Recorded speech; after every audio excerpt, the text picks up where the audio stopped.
myself Shiv Kumar, biology lecturer, government senior secondary school गुलाबी। पिछले video में अपनों ने जेनेटिक ड्रिफ्ट को डिस्कस किया था। इस वीडियो में अपन देखते हैं कि जेनेटिक ड्रिफ्ट का पॉपुलेशन पे जो प्रभाव पड़ता है, पॉपुलेशन की जो gene frequency by chance change होती है, उसको अपन दो तरीके से समझा सकते हैं। पॉपुलेशन के ऊपर जो जीन फ्रीक्वेंसी बाय चांस जो चेंज हो रही थी, उसको अपन दो इफेक्ट के जरिए समझाने की कोशिश करते हैं। इस वीडियो में अपन केवल एक ही इफेक्ट को देखेंगे आज, जिसका नाम है बोटलनेक इफेक्ट। इस बोटलनेक इफेक्ट को अपन एक डायग्राम के थ्रू समझने की कोशिश करते हैं। बहुत ही सिंपल है, आइए देखते हैं। मान लीजिए कि एक पॉपुलेशन है। इस पॉपुलेशन के अंदर अलग अलग जीन फ्रीक्वेंसीज आपको दिखाई दे रही है। मान लीजिए कि इस पॉपुलेशन के अंदर टोटल जो मेंबर है वो 400 मेंबर है। इन 400 मेंबर में से ए जीन 100 मेंबर में है, बी जीन 100 मेंबर में है, सी जीन 120 मेंबर में है और डी जीन 80 मेंबर में है। अपन चाहे तो इनकी फ्रीक्वेंसीज निकाल लो। ए जीन की फ्रीक्वेंसी 25% आ जाएगी, बी जीन की 25% और सी जीन की 30% और डी जीन की 20%। फ्रीक्वेंसी का जो फॉर्मूला है वो पिछली क्लास में उन्होंने देखा था। सिंपल एक की मैं बता देता हूँ आपको। जैसे ए जीन की फ्रीक्वेंसी निकालेंगे तो ए जीन कितने लोगों पर है? 100, टोटल 400 मल्टीप्लाई बाय 100, ये आ जाएगा आपका 25%। तो एक पॉपुलेशन के अंदर ए जीन की फ्रीक्वेंसी 25%, बी की 25%, सी की 30% और डी की 20%। मान लीजिए ये वाली अपनी पॉपुलेशन है, ठीक है। अब इस पॉपुलेशन के अंदर कोई नेचुरल डिजास्टर हुआ, जो कि बाय चांस जेनेटिक ड्रिफ्ट के अंदर हम देखते हैं। कोई वोल्केनो, कोई अर्थक्वेक वगैरह कुछ हुआ, जिससे यहाँ की मोस्टली डाइवर्सिटी डिस्ट्रॉय हो गई। मोस्टली डाइवर्सिटी डिस्ट्रॉय होने से यहाँ की पॉपुलेशन का मोस्टली हिस्सा जा चुका है, यानी कि यहाँ के जो एनिमल के अंदर जीन थे या फिर एनिमल थे, सब डिस्ट्रॉय हो चुके। अब कुछ यहाँ पर इंडिविजुअल्स बचे हैं। अब जो इंडिविजुअल्स बचे हैं, उनकी जीन फ्रीक्वेंसी देखिए। यहाँ पर आपको दिख रहा है कि ब्लू वाले डॉट और रेड वाले डॉट, जिनको अपना सी और डी से डिनोट कर रहा है, यहाँ पर इनकी फ्रीक्वेंसी थी 30% और 20%। अब इनकी फ्रीक्वेंसी देखो, मेंबर ही कम बचे हैं, तो इनकी जब फ्रीक्वेंसी निकालते हैं तो सी की फ्रीक्वेंसी आती है 30 मेंबर बचे हैं, तो इनकी फ्रीक्वेंसी आई 7% और डी की फ्रीक्वेंसी आई 10%। तो 30% से 7%, 20% से 10% जीन फ्रीक्वेंसी होगी। किस कारण से? नेचुरल डिजास्टर के कारण से। तो अचानक से एक पॉपुलेशन का बड़ा हिस्सा नष्ट हो जाने से एक बहुत छोटी सी पॉपुलेशन बची है, जिनके अंदर बहुत कम इंडिविजुअल्स हैं, ठीक है। तो एक बोतल का जो नेक है, नैरो पार्ट ये बता रहा है कि यहाँ पर नेचुरल डिजास्टर के कारण जीन फ्रीक्वेंसी बहुत ज्यादा स्क्रीज हो गई है, बहुत ज्यादा कम हो गई है।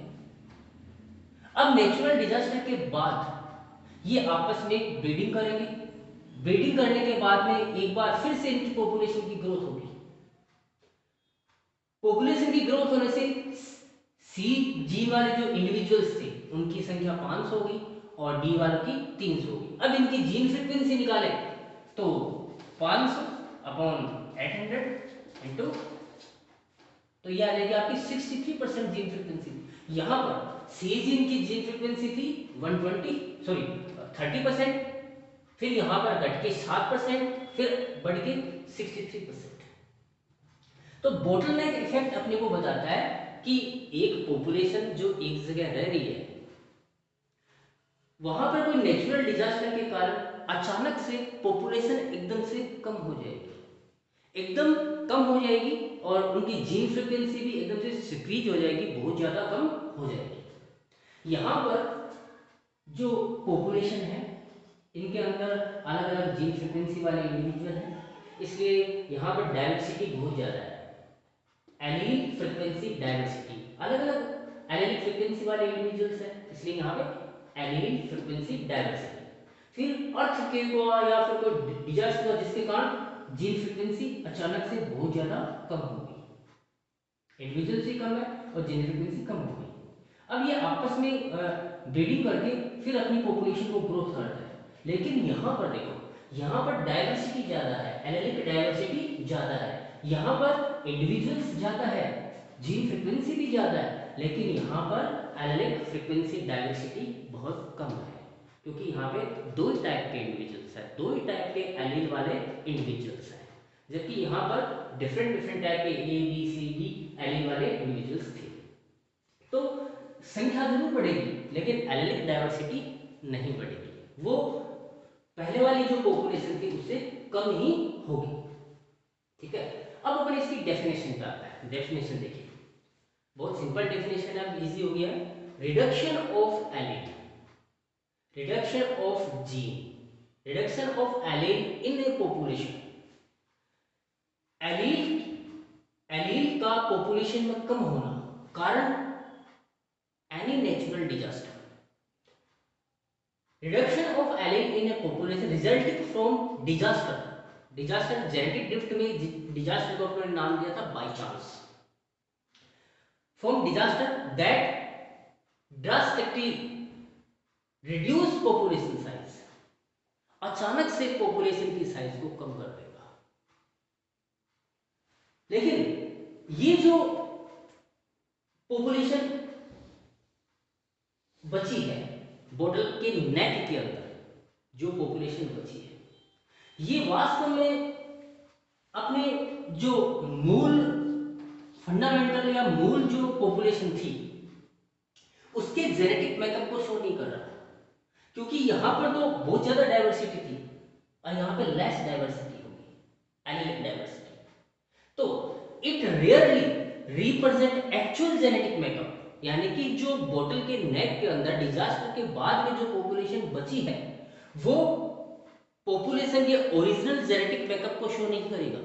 मतलब इसके जो जीन वगैरह है उससे अपन ओरिजिनल पॉपुलेशन का पता नहीं लगा सकते कि पहले वाली पॉपुलेशन कैसी थी, क्योंकि यहाँ पर डाइवर्सिटी बची नहीं है, बहुत कम इंडिविजुअल्स बचे हैं। अगर अपन पीछे वाले में देखें तो अपने को दिख रहा है कि यहाँ इजीली बहुत सारी डाइवर्सिटी अपने को एलिलिक डाइवर्सिटी दिख रही है, जबकि यहाँ पे एलिलिक डाइवर्सिटी कम है। तो ये वाली जो पॉपुलेशन बची है बोतल के नेक के अंदर, ये ओरिजिनल जो पॉपुलेशन है उसके जेनेटिक मेकअप को शो नहीं करता है। इट लीव्स स्मॉलर वेरिएशन, यानी कि अब इसके अंदर आपको ब्लू और रेड डॉट ही दिख रहा है, तो इनके अंदर एलील ही दो टाइप के हैं, तो वेरिएशन तो कम होनी ही है। ठीक है, तो reduction of allele in A population, population के अंदर एलील के अंदर कमी होगी नेचुरल डिजास्टर के कारण, जिसके कारण पॉपुलेशन की साइज एकदम से कम हो जाएगी। जैसे कि बोतल का बेस चौड़ा होता है, अचानक से बोतल का बेस क्या हो जाए, नैरो हो जाए। बोतल का बेस चौड़ा है, इसका मतलब वहाँ पर पॉपुलेशन की साइज थोड़ी बड़ी है, वहाँ पर एलीलिक डाइवर्सिटी ज़्यादा है। लेकिन जैसे ही बोतल का मुंह अचानक नैरो होता है, इसका मतलब नैरो से अपन शो करते हैं कि यहाँ पर पॉपुलेशन की साइज अचानक से कम हो गई है। धन्यवाद दोस्तों, अगले वीडियो में अपन पढ़ेंगे फाउंडर इफेक्ट।